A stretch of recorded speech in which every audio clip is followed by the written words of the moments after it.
My name is Jacqui Guzman. I'm the Deputy City Manager at the City of Sunnyvale.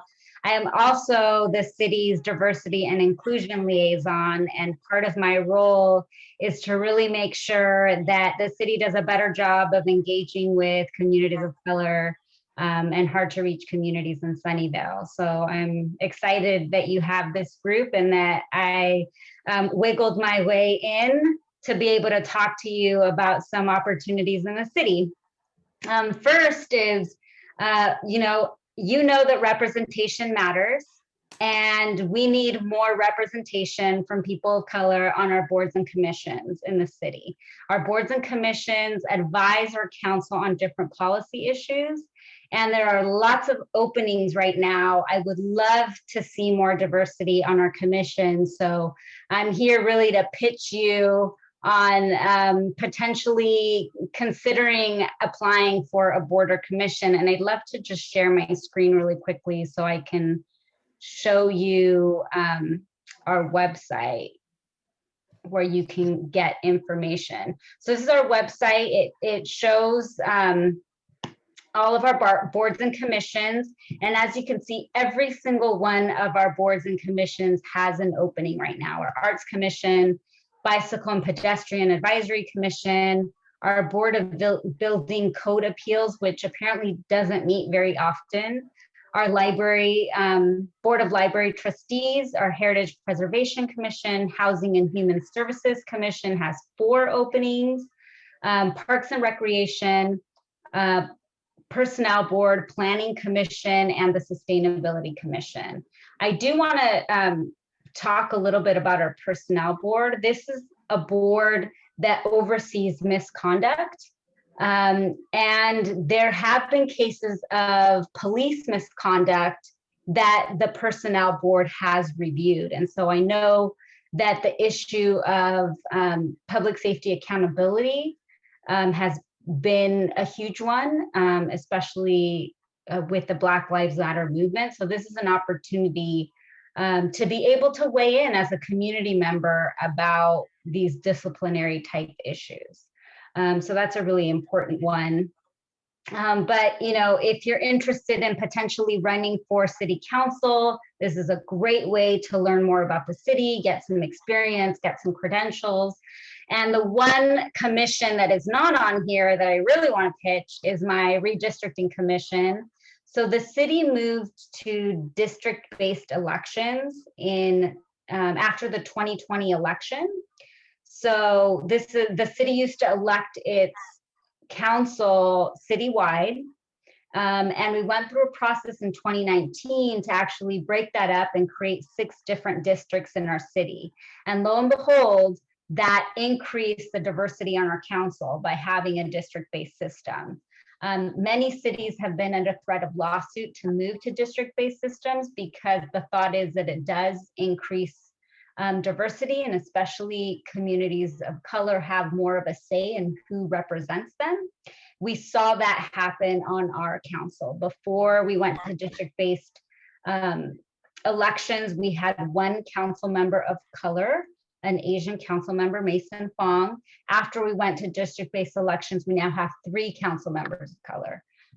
We have a Latina, a South Asian council member, and Mason Fong, who was already on our council. So every city that does have district-based elections has to relook at their districts after each decennial census, so every 10 years. We're just getting through the 2020 census, and so we have to look at our district boundaries and decide how we're gonna change these district boundaries to make sure that our population's counts remain relatively equal. And we know in Sunnyvale that we've been growing. We know certain parts of the city have been growing more than others, and so we believe that we're gonna have to make some changes to our district boundaries. And if you're not familiar with our district boundaries, I'm just going to share this map, and it shows you our 6 different districts. Where we're seeing the most growth is in the northernmost part of the city, District 6 and District 5. That's where a lot of our housing development has been concentrated. So we think those will push some change in our district boundaries. But again, it's really important as we do this work that we pay attention to what our community is saying. Where do you want, what is important to you as we redraw these new district lines? You know, we're a local government, so we're not too partisan, but when you think about redistricting at the state level, so you're thinking about gerrymandering and things like that, that you have to really get community involved so that that doesn't happen. We're not such a partisan town in Sunnyvale because, you know, most folks here are Democrats because this is Silicon Valley. So we don't worry so much about that, but we do worry about making sure that communities are well represented, that we're not breaking up certain communities, especially communities of color. If we do have communities that have a shared interest, we call those communities of interest. And so we want to make sure that those communities of interest stay together so that they have a stronger voting bloc when it comes to elections and representation.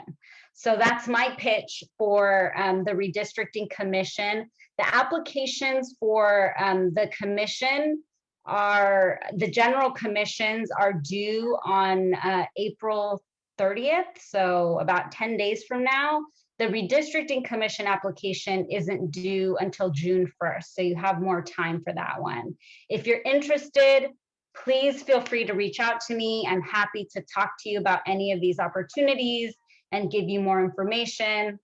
And I put it in the chat earlier, but I'll share it again. These are the links to the boards and commissions page where you can find out more information and get the application, the redistricting page where you can find out about that process and get the application, and my email address in case you have any questions and want to reach out about this or any other issues that you'd like to talk to me about in the city of Sunnyvale.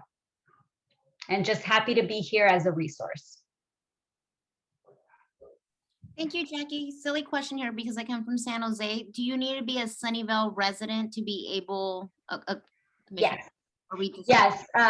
For our general commissions, you need to be a Sunnyvale resident and a registered voter. For the redistricting commission, you have to be a Sunnyvale resident for at least 1 year, but you do not have to be a registered voter. So basically that means anybody 18 and above is eligible? Yes, and actually, I'll clarify that. For the redistricting commission, we actually are going to be accepting 17-year-olds as long as they turn 18 by November 8th, 2022, which is when the election implementing these new lines will occur. Sure. Okay. So even seniors that are motivated could join the commission. We have some of those. Yes, and happy to talk to them too. Yeah, especially those that want to go into public service or politics. I think they would definitely be interested in this.